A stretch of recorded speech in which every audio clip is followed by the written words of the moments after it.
On the night of August 14th, 1920, as the fading gold of dusk stretched the shadows along the cobbled lanes of Millfield, Vermont, an unusual stillness had enveloped the Mallister residence. The white-paneled house, with its flaking exterior and drooping front veranda, had long been a symbol of upstanding character on Elm Street. Yet on this specific night, something felt off. The panes stayed black against the deepening evening, and the familiar echoes of nightly devotions and sacred songs, which nearby residents expected to hear, were strangely missing. The year 1920 was a period of profound transformation throughout the United States. The Volstead Act had formally commenced the era of prohibition mere months before. The recent ratification of the 19th Amendment had finally granted women the right to vote, and the new medium of radio was starting to revolutionize the way the public consumed information and diversion. In Millfield, a community of little more than 3,000 people, progress arrived more gradually, suspended in time by custom and the vigilant observation of its inhabitants. The Mallister daughters, Eliza and Constance, aged 22 and 20, were regarded as the crown jewels of Millfield's social circle. Both bore the same russet-colored hair, a trait passed down from their Scottish-born mother, and the same refined bone structure that inspired both respect and jealousy. Eliza, the older sister, had just finished her studies at the State Teaching College and had been hired as an instructor at Millfield Elementary for the autumn term. Constance, of a more creative disposition, aspired to be a photographer, having scrimped for 2 full years to buy her own Kodak Brownie camera, which she used to record the shifting landscape and people of her hometown. That night, both young women had been present at the weekly devotional at the First Milford Baptist Church, a ritual they had not failed to attend since they were children. The sisters were observed departing the church at exactly 8:45, having refused the offer from Reverend Thomas Blackwood to see them safely home, stating that the gentle summer night called for a stroll along the well-known path they had walked their entire lives.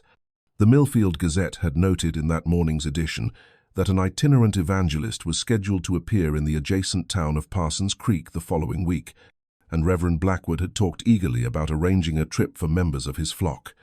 The sisters had shown great enthusiasm, with Eliza offering to arrange travel for the congregation's older members.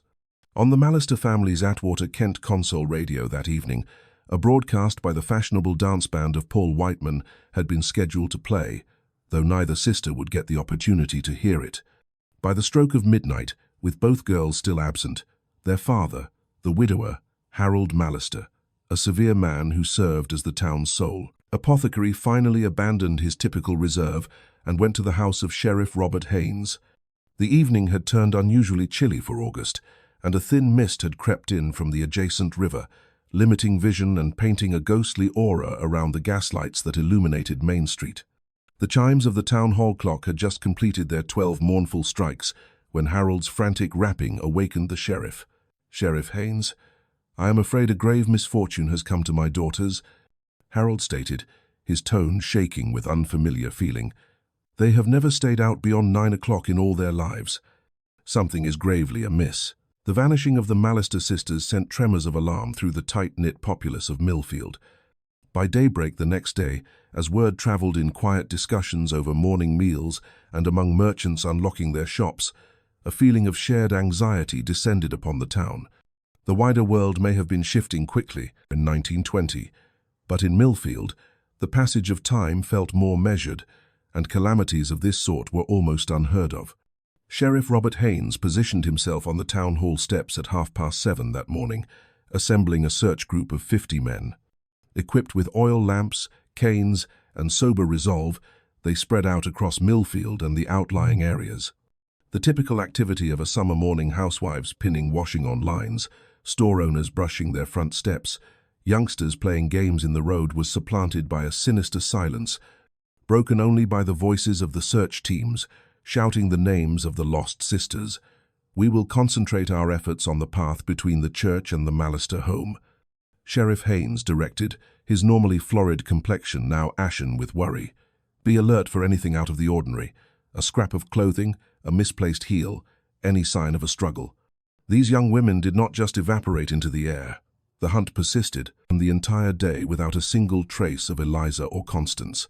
Harold Mallister, a man renowned for his impassive demeanor, remained seated and still on his porch, sometimes standing only to peer down the roadway as if anticipating his daughters to appear from around the bend at any second.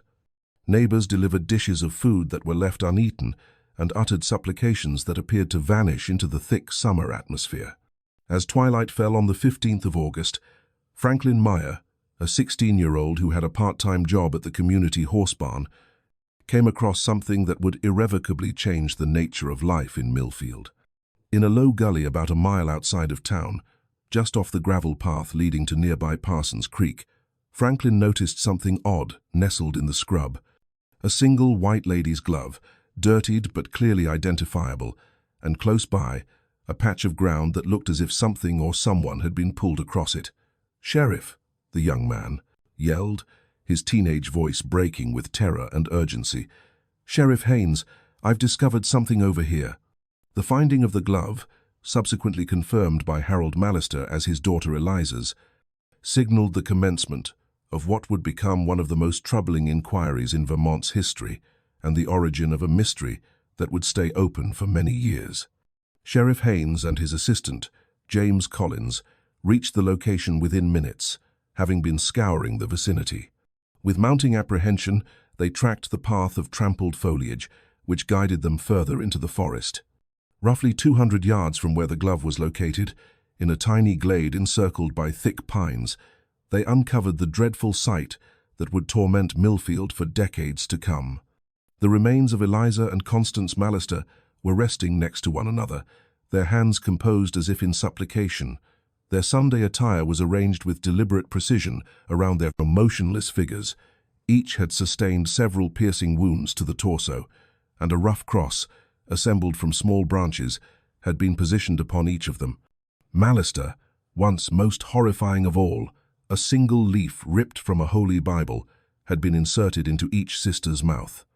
A passage from Leviticus chapter 20, verse 16 was discovered in Eliza's, while a page bearing Leviticus chapter 18, verse 23, was found in Constance's. The savage killings of the Mallister sisters marked the first homicide in Millfield in more than 15 years, and Sheriff Haynes felt profoundly ill-equipped to manage an inquiry of this scale. The community possessed no photographic equipment to record the scene of the crime, which compelled Deputy Collins to travel to the nearby town of Parsons Creek to procure one from their law enforcement department. By the time he got back, almost 2 hours had passed, and a passing summer downpour had started to erode any possible clues. Dr. Walter Fleming, Millfield's senior doctor, performed his initial assessment right there in the clearing.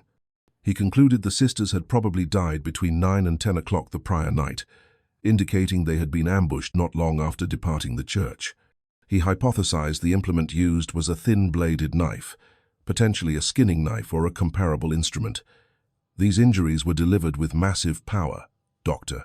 Fleming stated somberly, indicating the ripped clothing and profound penetrations. The individual responsible wielded substantial bodily force. The remains were meticulously moved to a rear chamber of Fleming's medical office, the town having no official mortuary, where a more detailed inspection could be performed. Harold Mallister provided formal identification of his daughters, a procedure that rendered the already shattered man nearly unresponsive from sorrow.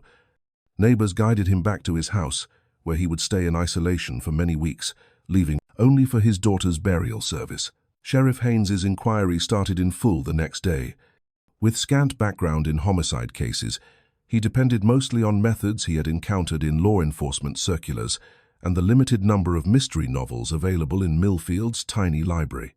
He ordered Deputy Collins to check for fingerprints using a compound of graphite powder obtained from the local newspaper office, a tactic that yielded no results because of the rainfall and the movement of the victims. Discussions with the assembly of the First Milford Baptist Church confirmed the sisters had been present for the entire prayer gathering, departing together at its end. Multiple persons verified observing them start their journey home, moving eastward on Main Street before making a turn north onto Elm. Nobody recalled noticing any unfamiliar faces in the community, though a few mentioned that Reverend Blackwood had seemed uncommonly focused on the sisters throughout the bit ceremony. He continued observing them all during his sermon, stated Millicent Grover, an older widow who had been seated in the bench directly behind the sisters. More than what was appropriate, in my view. His gaze hardly wandered from them, even as he spoke on the transgressions of the body. This testimony prompted Sheriff Haynes to question Reverend Thomas Blackwood, the 35-year-old unmarried man who had been the minister of First Milford Baptist for the previous 3 years. Blackwood, a lanky, thin man with intense light-colored eyes and hair that had silvered early, met with the sheriff in his simple office connected to the chapel. "This is a catastrophe that defies all understanding," Blackwood expressed, his voice faltering with visible distress. The Mallister girls were the very essence of pious goodness, that an individual could perform such a monstrous deed. His words faded as he patted his eyes with a cloth. When asked about his activities after the prayer meeting, Blackwood clarified that he had stayed behind at the chapel, working on his Sunday homily and gathering supplies for the impending revival event in Parsons Creek. He stated he was by himself, with no one to substantiate his account of his whereabouts. "I was in deep spiritual communication with our Lord," he said plainly. "It is my common practice to dedicate many hours to prayer and reflection after my flock has left." The inquiry lost momentum in the subsequent days. Sheriff Haynes dispatched wires to police departments in surrounding regions, asking about comparable offenses or questionable persons who may have been in the vicinity. Deputy Collins gathered and documented the meager physical proof they had secured: the glove, earth specimens from the location, and details of the biblical passages. The blade used in the attacks was never recovered, in spite of comprehensive sweeps of the territory around the murder site. The burial service for Eliza and Constance Mallister was conducted on August 20th, 1920, at First Milford Baptist Church. The whole community came to pay their respects, with all local shops shuttered for the day as a gesture of honor. Reverend Blackwood gave a fervent funeral address, talking of the sisters' innocence and commitment, and the catastrophe of their existences being ended before they could achieve their divine potential. "They now stroll alongside God's angels," he proclaimed, his tones swelling to fill the crowded chapel. "Their time of earthly pain was short, but their celestial prize is without end. We who are left behind must pursue justice for these blameless lambs, yet also find a path to pardon for the misguided spirit who carried out this atrocious deed." In the weeks that followed, Sheriff Haynes spoke with scores of Millfield citizens, looking for anyone who might have held a grudge against the Mallister family, or who may have witnessed anything out of the ordinary on the night of the killings. A small number of potential leads surfaced: a nomadic vendor who had been in the community that week but was now untraceable, accounts of a homeless man spotted living in the forest close to where the remains were discovered, whispers of an rejected admirer who had pursued Eliza despite her obvious lack of interest. Each trail was pursued and eventually discarded. The salesman was found in Burlington, where numerous sources confirmed his presence there on the relevant night. The alleged transient was identified as elderly Samuel Crawford, who sometimes went into the woods for solitude from his complaining spouse. The rumored admirer, once named as Timothy Wells, the son of the local bank manager, supplied a reliable alibi, having been engaged in a card game with companions at the time of the murders. By October, as the foliage turned color and a coldness descended upon Millfield, the investigation had essentially reached a standstill. Sheriff Haynes maintained the case file on his desk, examining it each day. Yet with no fresh proof and no obvious persons of interest, the likelihood of resolving the crime became progressively remote. Harold Mallister, once a foundational pillar of the community, had transformed into a hollow echo of the man he once was, seldom venturing from his house and ultimately selling his apothecary business to relocate to Burlington, where his sibling resided. Millfield itself was irrevocably altered in the aftermath of the killings. Doors that had never before been fastened were now bolted each evening. Young ladies ceased walking unaccompanied after nightfall. Mothers and fathers kept their youngsters nearer to their houses. A pall had been cast upon the town, a shared psychological injury that would not mend readily. In the subsequent years, the mystery of the Mallister sisters would occasionally re-emerge in the public's mind. On the yearly anniversary of their deaths, the Millfield Gazette would publish an article recalling the calamity and mourning the absence of resolution. Sheriff Haynes, and later the men who succeeded him, would take the file down, re-examine the clues, and invariably place it back into storage with a feeling of failure. As the 1,920 seconds transitioned into the 1,930 seconds, America was reshaped profoundly. The financial collapse of 1,929 introduced the Great Depression, altering the nation's economic reality. In Millfield, as in other places, people grappled with joblessness and monetary struggle. The bank seized multiple farms in the outlying regions, and the previously prosperous Main Street watched establishments shut their doors in succession. During these challenging times, Reverend Thomas Blackwood stayed a steady figure, his intense orations providing solace and direction to his afflicted flock. His sway within the community expanded, especially as he coordinated benevolent initiatives to aid those hardest hit by the financial crisis. The chapel evolved into not just a hub for faith, but also a practical one, handing out meals, garments, and sometimes monetary aid to struggling families. Blackwood lived a simple life, residing in the same small clergy house next to the church that had accommodated ministers for decades. He never took a wife, telling those who asked that his commitment to his parishioners left no space for a spouse or children. "The congregation is my bride," he would remark with a soft smile, "and every person in Millfield is my child under God." By 1935, a decade and a half after the Mallister killings, the incident had faded into little more than a grim local folktale. Adults used it to caution their youngsters about the perils of being out alone at night, and from time to time, outsiders visiting the town would inquire about the notorious unresolved mystery, but any active probing had ended years before. Sheriff Haynes had stepped down in 1932, succeeded by his former assistant, James Collins. The case file, now faded and fragile, rested in a steel cabinet in the sheriff's station, looked at sometimes, but almost never studied closely. For all intents and purposes, the slaying of the Mallister sisters was a frozen case, one among many unresolved crimes that marked the records of American policing in the early part of the century. The constraints of forensic science in 1920 had critically hindered the initial inquiry. Fingerprint analysis, while recognized as a method, was still a developing tool for detectives, especially in countryside law departments. Blood classification was understood, but was seldom applied in criminal cases outside of big metropolitan centers. The methodical securing of a crime scene's clues, a fundamental procedure today, was then heavily reliant on the understanding and intuition of specific officers.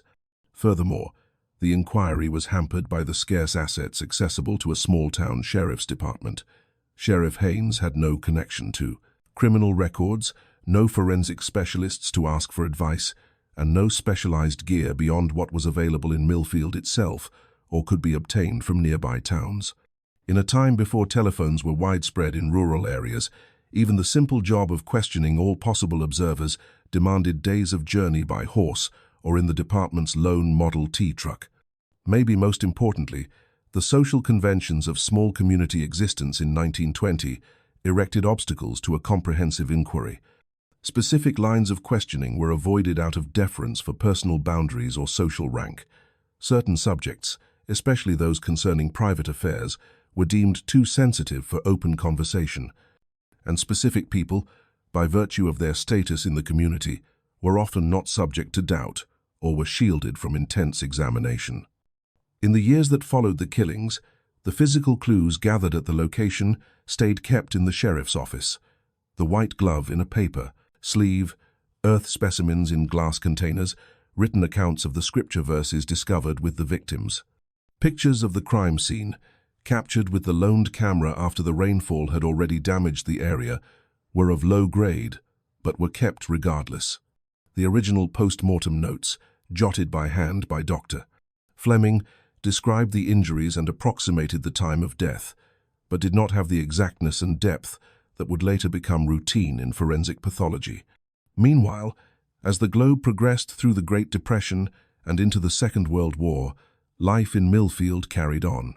The town gradually updated, with electrical power arriving at most households by the late 1930s, and telephones growing more common. The unpaved roads were slowly covered with asphalt, and motor cars superseded horse-drawn wagons. Radio consoles became common fixtures in parlors throughout the town, delivering news of far-off wars and shifting social customs. Through all these transformations, the remembrance of the Mallister sisters persisted. Every August 14th, a brief announcement would be printed in the Millfield Gazette, honoring the anniversary of their passing. Harold Mallister, who had moved to Burlington, would come back to lay blooms on his daughter's burial plots, a lonely form becoming more stooped with the passing years and enduring sorrow. The church where the sisters were last seen alive remained under the guidance of Reverend Blackwood, who by the 1942 had become one of the most enduring pastors in the history of First Millfield Baptist. His hair had gone completely silver, his formerly tall stature had started to bend, but his skill for preaching was as powerful as ever. His sermons continued to attract worshippers from Millfield and nearby towns, particularly his yearly address on the anniversary of the murders, which always centered on the concepts of virtue, righteousness, and divine forgiveness, divine judgment. "Though worldly law has failed our cherished sisters," he would declare, his voice still resonant despite his increasing age, "we can be certain that celestial justice is absolute. The Almighty witnesses everything, understands everything, and in His own time all transgressions are uncovered and chastised." As young men from Millfield left to serve in World War II, making the town home mainly to women, children, and older gentlemen, Blackwood's influence in the community grew even stronger. He arranged campaigns for war bonds, managed the sending of letters to troops abroad, and gave guidance to anxious mothers and spouses. His commitment to the town appeared limitless, his vigor extraordinary for a man approaching his 6th decade. By 1945, as the conflict concluded and soldiers started coming back to Millfield, a new sheriff had been elected. Thomas Haynes, the son of the initial investigating sheriff. The younger Haynes, 30 years of age and freshly returned from army service, where he had worked as a service police officer, brought contemporary concepts about policing and a private stake in the mystery that had characterized his father's professional life. "My father talked of the Mallister case on his deathbed," Sheriff Thomas Haynes would later remember. "He told me it was his biggest disappointment, his most significant shortcoming. He made me vow to examine it with a new perspective if the opportunity ever arose. When I was elected sheriff, that was the very first task I undertook." The younger Haynes approached the mystery with benefits his father did not possess: official schooling in police methods, a knowledge of modern detective strategies created during the war years, and a countrywide web of law enforcement connections formed during his time in the service. He also possessed a new outlook, unweighted by private connections to the original persons of interest and witnesses. His initial action was to scrutinize the complete case file, creating detailed records, contradictions, uninvestigated trails, and queries that had never been properly resolved. He was especially intrigued by the strange positioning of the scripture verses in the victims' mouths, a feature that indicated a murderer with powerful theological drives. These were not arbitrary verses, Haynes wrote in his case notes. Leviticus 20:16 and Leviticus 18:23 both address sexual misconduct of a specific kind. This was not merely homicide. In the killer's thoughts, it was penalty. The particular verses concerning intimate acts with animals appeared strange and unrelated to anything known about the Mallister sisters, who had been universally viewed as examples of decency and morality. This inconsistency troubled Sheriff Haynes, hinting there could be elements of the case or of the victims' existences that had never been uncovered during the first inquiry. In January of 1946, 26 years following the killings, Sheriff Haynes started questioning surviving witnesses again. Many had passed away in the intervening decades, but a number of elderly townspeople still remembered the events of that August evening with striking detail. Among them was Martha Winters, now in her 80s, who had been the chapel organist in 1920. "I have kept a secret all this time," she admitted to Sheriff Haynes during their discussion in her small house on the edges of Millfield. Something I ought to have told your father, but I was frightened." With shaking hands, Martha brought out a tiny wooden container from under her bed. Inside was a folded sheet of paper, aged and brittle, but meticulously saved. It was a message written in an elegant, female script that Haynes instantly identified as comparable to examples of Eliza Mallister's handwriting kept in the case file. "I discovered this in the hymn book rack after the prayer gathering that night," Martha clarified. "I should have handed it to your father, but I feared the disgrace it might create. Reverend Blackwood was so well regarded, and I simply could not accept it." The message was short, but devastating in its meaning. "My dearest Thomas, Constance and I will meet you at the usual place tonight after services. Father suspects nothing. We pray your wife never learns of our arrangement. With deepest affection, E." Sheriff Haynes gazed at the note in shock. "Are you indicating that Reverend Blackwood was entangled with the Mallister sisters?" "With both of them?" Martha gave a nod, tears forming in her aged eyes. There was talk, murmurs, the manner in which he watched them during ceremonies, how they would remain afterward for extra scriptural lessons. I dismissed it as idle chatter, but then I discovered this note. "I have borne the shame of my quiet for 26 years. This new information threw the case into a completely different perspective. The biblical passages abruptly became logical, not as condemnations of the sisters, but as self-condemnation by someone agonized by their own perceived wrongdoings. The deliberate positioning of the bodies in prayer, the crosses laid upon them, indicated not arbitrary brutality, but a ceremonial purification." "Wait," Sheriff Haynes said, working through this new information. "You referred to Blackwood's wife, but he never wed. He has always claimed his only spouse was the church." Martha looked puzzled. "That is not correct. Thomas Blackwood came to Millfield in 1917 with a wife. Sarah, I think her name was. A quiet woman, frail. She passed away within their first year here. We were told it was consumption, though almost no one ever actually saw her. She was scarcely ever outside the clergy house." This inconsistency motivated Sheriff Haynes to send a wire to the authorities in Medford, Massachusetts, where Blackwood had been stationed at his former parish. The reply he got a few days later held alarming details. There was no documentation of Blackwood ever being wed in Medford, nor any official record of a Sarah. Blackwood's death in Millfield during that era. Equipped with this knowledge and the damning letter, Sheriff Haynes sought a warrant to inspect the clergy residence where Reverend Blackwood had resided for almost 30 years. Judge William Porter, initially hesitant to approve a search of a revered minister's home based on such dated proof, finally conceded when Haynes detailed the complete scope of his misgivings. On the morning of February 12th, 1946, Sheriff Haynes and 2 deputies appeared at the parsonage.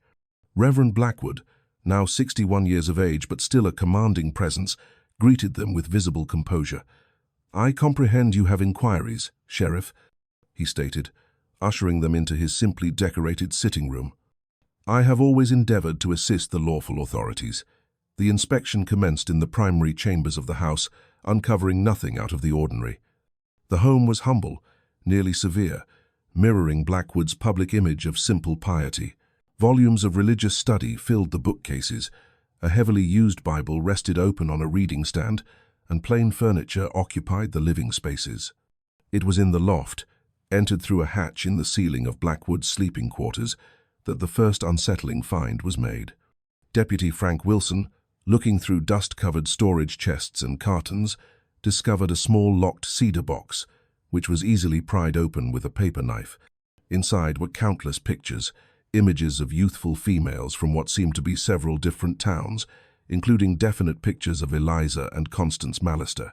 "These aren't ordinary church portraits," Wilson remarked, observing the private character of some pictures which depicted the women in various stages of undress. "These were captured by someone these women had faith in." Further back in the attic, behind a concealed wall panel found when Deputy Wilson noted an inconsistency in the room's measurements, they uncovered a secreted chamber, tiny but neatly kept. It held a slim cot, a writing table, and walls papered with leaves torn from holy books, each marking verses relating to transgression, penalty, and salvation. Most alarming of all was a journal bound in leather discovered in a hidden space under the floorboards. containing records covering almost 3 decades. Penned in Blackwood's unique script, it chronicled his connections with many young women across various communities, always following an identical routine, winning their confidence through his role as minister, separating them from relatives and companions, and finally coercing them into what he termed spiritual unions that involved physical relations. The records about the Mallister sisters were especially comprehensive and distressing. Blackwood had apparently started manipulating them soon after his arrival in Millfield, employing scripture study meetings to slowly introduce his corrupted belief system that rationalized his cravings. According to the diary, both sisters had ultimately yielded to his control, thinking they were involved in a holy bond approved by his interpretation of biblical text. The final record concerning the sisters, dated August 14th, 1920, exposed the terrible reality. "The Lord has revealed to me the profundity of my wrongdoing." Eliza menaced to reveal our arrangement to her parent, declaring she could no longer endure the deceit. Constance, ever the more fragile vessel, was ready to follow her sister's decision. I encountered them as planned, but instead of obedience to God's plan, I discovered defiance. The blade was close by, an instrument of heavenly sentence. Their blood has purified my sin. Their forms return to the earth. The verses positioned in their mouths shall direct any who discover them to comprehend the character of our misdeeds. I am purified through their offering. Tomorrow I shall stand before the assembly, a shepherd grieving his missing flock, while in truth I am a fire's servant who has satisfied his master by erasing the blemish of sin from his congregation. Sheriff Haynes shut the journal, his hands trembling with a mix of revulsion and sober fulfillment. "Thomas Blackwood," he declared formally, "you are being detained for the killings of Eliza and Constance Mallister." Blackwood, who had been waiting peacefully in his sitting room during the search, displayed no shock at the statement. "I have contemplated when this day might arrive," he murmured. "I have existed bearing the burden of God's pardon for 26 years. I presume now I must also endure the burden of mankind's verdict." Word of Reverend Blackwood's detention moved through Millfield with incredible speed. The community that had esteemed and depended on him for almost 3 decades responded with astonishment, incredulity, and ultimately terror as particulars of his offenses came to light. Many denied believing the claims until faced with the proof, the diary, the photographs, the hidden room that indicated a man leading a dual existence of public devotion and private corruption. The legal proceedings against Thomas Blackwood started on April 15th, 1946, at the county courthouse. The prosecution, directed by District Attorney Howard Carrington, presented a systematic argument that merged the physical proof uncovered in the parsonage with testimony from Martha Winters regarding the letter and from other women who came forward with reports of improper conduct by Blackwood over the years. Forensic specialists testified that the penmanship in the diary corresponded with verified examples of Blackwood's writing and that the paper and writing fluid used in the crucial entry, dated August 14th, 1920, were consistent with supplies obtainable at that time. A blade discovered concealed in the attic room, is long forgotten by Blackwood, was identified as matching the injury patterns documented in Dr. Fleming's original post-mortem findings. Blackwood himself stayed mostly quiet during the trial, refusing to speak in his own defense.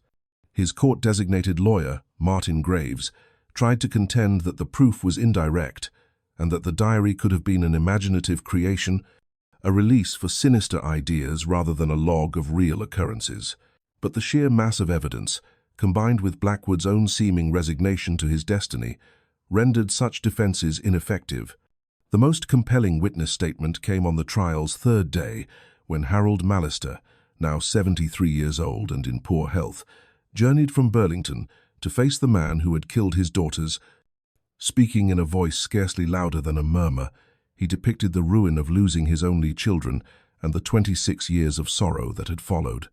"I placed my faith in you with their spiritual safety," he stated, gazing straight at Blackwood. "They had faith in you.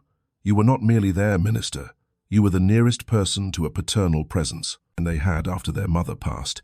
And you exploited that faith to gratify your own warped cravings and then to quiet them when they endangered your exposure.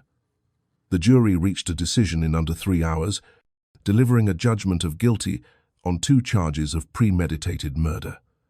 Judge Porter, citing the atrocious character of the offenses and the profound violation of confidence they symbolized, condemned Blackwood to death by electrocution, the form of capital punishment that had superseded the gallows in Vermont during the early 1932. "You have not merely ended 2 blameless lives," Judge Porter announced during the sentencing, "but you have desecrated the holy faith placed in you as a spiritual guide. Your crimes mirror the most sinister facets of human character, deceit, abuse, and the corruption of belief to serve primal urges. May the Lord grant compassion to your spirit, for this tribunal can find none."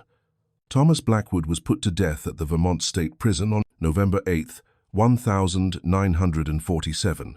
According to observers, his last utterance was a biblical quotation, Proverbs 28:13. "He who conceals his transgressions will not succeed, but whoever admits and abandons them will receive compassion." The conclusion of the Mallister investigation provided a degree of finality to the community of Millfield, though the wounds of Blackwood's deceit would remain for generations. The First Millfield Baptist Church, stained by its connection to its previous minister, found it difficult to restore confidence within the town. Numerous members departed, unable to align their beliefs with the treachery they had endured. The structure was ultimately sold and repurposed as a town hall, while a new chapel was erected on the town's perimeter. For Sheriff Thomas Haynes, resolving the mystery that had tormented his father brought both professional acclaim and private contentment. He would remain as sheriff for an additional 15 years, introducing updated detective methods and creating Millfield's first dedicated crime lab. The Mallister file evolved into an instructional resource for police agencies across Vermont, highlighting the significance of preserving clues, challenging accepted accounts, and understanding that offenders often conceal themselves behind roles of esteem and power. Harold Mallister lived to see justice delivered for his daughters, though acquaintances noted that the trial and its disclosures had severely impacted his already weakened condition. He died quietly in his sleep just half a year after Blackwood's execution, having ultimately completed his decades-long search for answers and responsibility. In 1950, on the 30th anniversary of the killings, the town of Millfield created the Mallister Sisters Scholarship, granted every year to young women seeking professions in teaching or creative fields, the vocations Eliza and Constance had wished to pursue. The scholarship money originated from the auction of Blackwood's private belongings, which had been given to the town by the church, a proper conversion of the tools of deceit into a heritage of hope and possibility. The story of the Mallister sisters endures as a monument to the perseverance of justice, even over many years. Though restricted by the detective methods of their period, both Sheriff Robert Haynes and his son Thomas never relinquished their vow to uncover the truth. Their perseverance reminds us that while clues may become stale and observers may die, the basic human need for justice persists through the ages. It also acts as a grave caution about the perils of absolute trust and the methods by which roles of influence can be manipulated by individuals with malicious motives. In the years since the case was closed, understanding of clerical misconduct and the mental coercion of susceptible people has grown considerably, resulting in better protective measures and reporting protocols. For the residents of Millfield, the case's conclusion enabled a community that had existed for decades under the cloud of unresolved killings to finally start mending. The town slowly regained its character as a place of communal trust and pastoral peace, though now possessing a painfully acquired understanding of the potential for wickedness to lurk behind masks of virtue and devotion. Nowadays, guests to Millfield Cemetery can locate the burial sites of Eliza and Constance Mallister, cared for by a fund created in their honor. New blossoms are placed there on the anniversary of their passing each year, left by residents who never met them, but who recognize the significance of remembrance. Alongside their markers stands a small plaque bearing a straightforward engraving: "Truth delayed is not truth denied.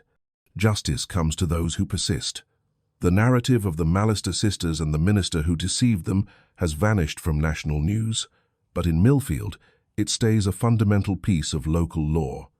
A warning told and retold, through the years, a recollection that even in the most hopeless situations, the illumination of truth can ultimately triumph.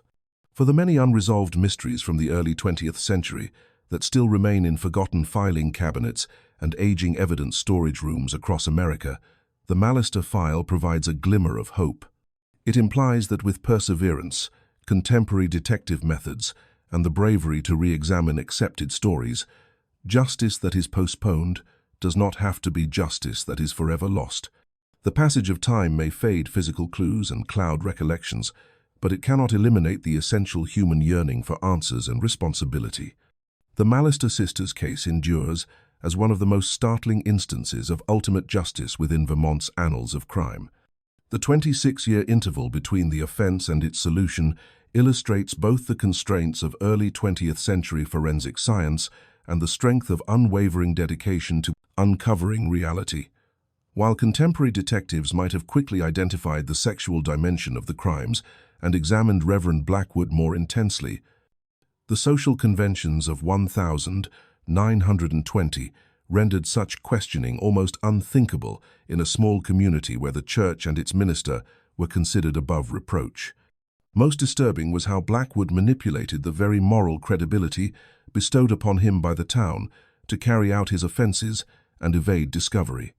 His status as a spiritual guide afforded him unparalleled proximity to susceptible young women and an automatic assumption of innocence that shielded him from doubt for generations. The diary uncovered in his secret chamber showed that the Mallister sisters were not his initial targets, nor would they have been his final ones had he not been apprehended. The most hazardous hunters are those we welcome into our households and our confidence, retired Sheriff Thomas Haynes mused in a 1960 interview. Blackwood knew that his clerical collar was his perfect camouflage. Behind it, he could conceal himself in public view, employing the vocabulary of belief to control his victims and the society that believed in him.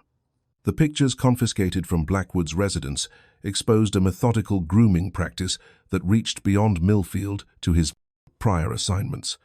Officials in Massachusetts and New Hampshire eventually recognized several young women from his previous parishes who had either vanished or died under questionable situations.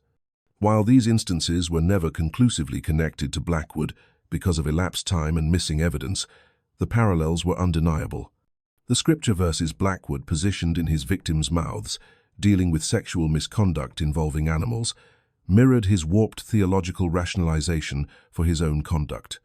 As detectives later pieced together from his diary, he perceived his spiritual unions with multiple women as a type of corruption, simultaneously wicked and essential.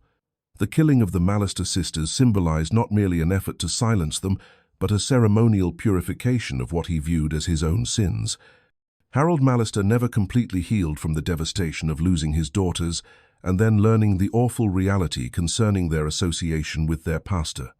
Companions noted that during the proceedings, as specifics of Blackwood's coercion came to light, the elderly apothecary appeared to deteriorate years in a matter of days. His personal diary, found after his passing in 1948, revealed the magnitude of his anguish and self-blame. "I delivered them to him," Harold wrote in one particularly devastating passage. "Week after week, season after season, I promoted their involvement in church functions, their scripture lessons with Reverend Blackwood. I thought I was directing them toward morality and piety. Instead, I handed them over to wickedness disguised as virtue.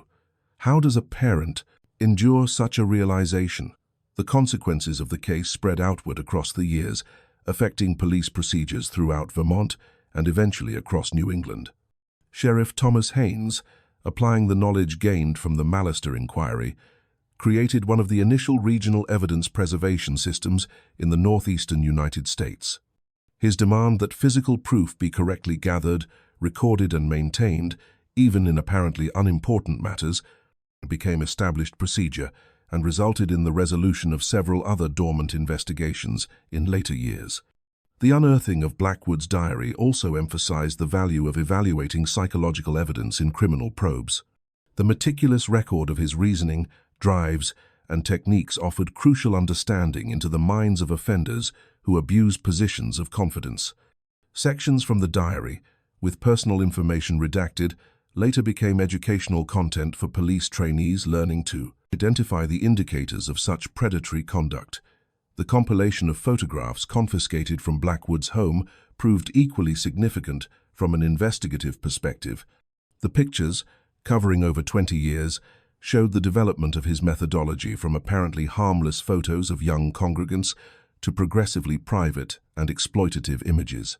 This sequence assisted detectives in comprehending how such predators slowly break down barriers and make improper conduct seem normal, a template that would be identified in many comparable cases in the following decades. For the people of Millfield, the case's conclusion necessitated a difficult confrontation with their own unintended involvement. Many had noticed minor indicators of improper conduct, but had dismissed them, unable or unwilling to accept that their esteemed spiritual leader could be capable of such corruption. Church leaders who had collaborated with Blackwood for years wrestled with remorse over the red flags they had overlooked or ignored. "We observed what we wished to observe," confessed George Patterson, a former church deacon, in a post-trial newspaper discussion. "When Reverend Blackwood showed particular attention to certain young women, we labeled it ministerial concern. When he dedicated hours in private with them for spiritual guidance, we viewed it as commitment to his congregation. We failed those young ladies as certainly as if we had ignored a predator hunting our livestock. The church building itself never bounced back from the disgrace." Participation declined in the years after Blackwood's detention, and the assembly finally dissolved in 1953. The structure remained vacant for several years before being acquired by the town and transformed into the Millfield Community Centre, a change many interpreted as symbolic. An area once utilized to hide darkness was converted to serve the community with openness. The emotional impact on Blackwood's other victims, those who had endured his manipulation but never disclosed it, surfaced only slowly. After his arrest, several women from Millfield and his former parishes came forward with accounts of distinctive relationships with the minister, detailing comparable sequences of mental coercion and spiritual exploitation. Their collective silence, maintained for years out of embarrassment, dread, and a warped feeling of commitment, highlighted the profound effectiveness of his methods and the systemic failings that had enabled his lengthy campaign of abuse, their former spiritual leader. Many had borne this secret for decades, convinced they were either uniquely blessed or uniquely corrupted, kept isolated by Blackwood's calculated psychological control and their own profound sense of shame. "He told me I had been singled out by the divine for a special mission," shared one woman who asked to remain unnamed when speaking with authorities. "That our connection existed beyond normal human comprehension. That it had to stay a secret between us, God, and the other chosen vessels he said he had found. I was 17 years old then, and I trusted him absolutely. It was only years later, after I had left Millfield, that I started to grasp how thoroughly he had deceived me." The situation also prompted broader discussions concerning the sometimes closed-off character of religious groups and the perils of unchallenged authority.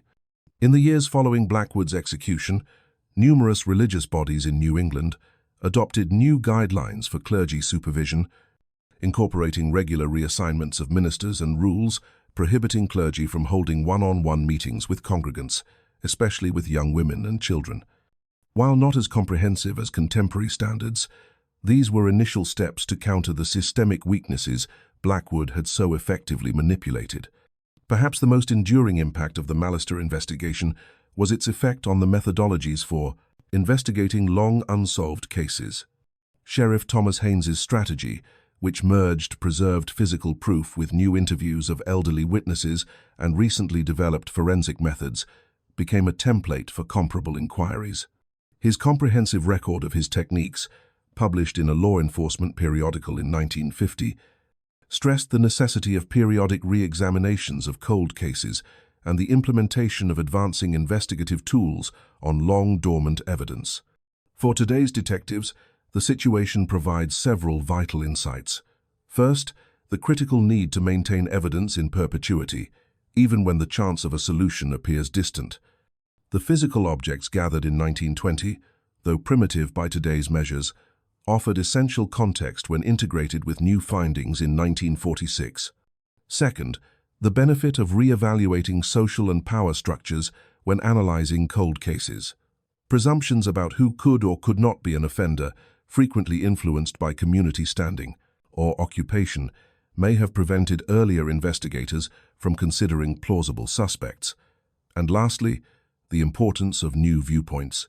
Sheriff Thomas Haynes, while knowledgeable about the case through his father, tackled it without the personal connections and communal constraints that had limited the original probe. The Mallister sisters' scholarship endures to the present day, having aided the academic pursuits of more than 200 young women since its founding in 1950. Those who have received it have pursued professions in teaching, the arts, policing, and, in a poignant parallel, forensic science.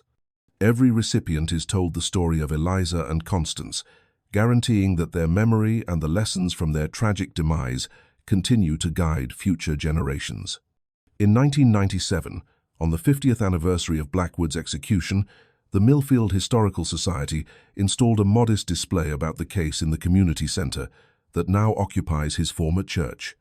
Instead of dramatizing the killings or the killer, the display concentrates on the detective work that ultimately delivered justice and the communal recovery that ensued. A distinguished space is reserved for pictures of Eliza and Constance as they lived. Eliza in her teaching attire on her inaugural day at Millfield Elementary, Constance with her cherished Kodak Brownie camera, reclaiming their personas from the darkness of their grim fate. The burial sites of the Mallister sisters in Millfield Cemetery have turned into a site of quiet reflection for future police officers and forensic experts from around Vermont. Each year, trainees from the State Police Academy tour the location as a component of their instruction, a custom initiated by Sheriff Thomas Haynes in the 1,950 seconds to highlight the human cost of both criminal acts and the pursuit of justice. The plain markers, worn by years of New England weather, display only their names, their dates, and a quotation from Shakespeare's "Measure for measure. Truth is truth to the end of reckoning." For Millfield's residents, now generations distant from the events of 1920, the case persists as a foundational element of their local history. Elderly relatives who were youngsters when Blackwood was apprehended tell the stories to grandchildren who can hardly conceive of an era where such crimes could remain unsolved for so long. The yearly Mallister Memorial Lecture at the local community college covers subjects from progress in forensic science to the mindset of predators who abuse positions of authority, maintaining the case's educational heritage. In our current age of sophisticated forensics, digital proof, and advanced psychological analysis, the Mallister case serves as a reminder of both the immense progress in investigative methods and the timeless nature of certain criminal behaviors. The tactics Blackwood used to choose, separate, and dominate his victims would be familiar to any modern detective handling cases of predators misusing positions of power, from clergy to instructors to coaches. The central message of the Mallister case that justice, while sometimes postponed by the constraints of its era, does not have to be permanently lost, provides hope for the families of victims in unresolved cases, even now. As forensic science keeps improving, as digital repositories increase access to historical documents, and as social evolution empowers more victims to speak out, cases once deemed hopeless are being solved with growing regularity. For Eliza and Constance Mallister, justice arrived 26 years too late to preserve their lives, but not too late to reclaim their honor and confirm that their deaths held meaning. Their story, for all its tragedy, proves the power of perseverance against seemingly impossible odds. It reminds us that the flow of time, while often a friend to those evading responsibility, can also become a friend to truth when joined with committed investigation and evolving science. Ultimately, the most significant legacy of the Mallister case may be the most straightforward, that no victim is ever fully erased from memory, and no case is ever completely closed as long as someone remains dedicated to seeking answers. As Sheriff Thomas Haynes recorded in his final case summary before retiring, justice does not acknowledge the limits of clocks or calendars. It functions on its own schedule, sometimes immediate, sometimes painfully gradual, but always advancing inevitably toward the truth.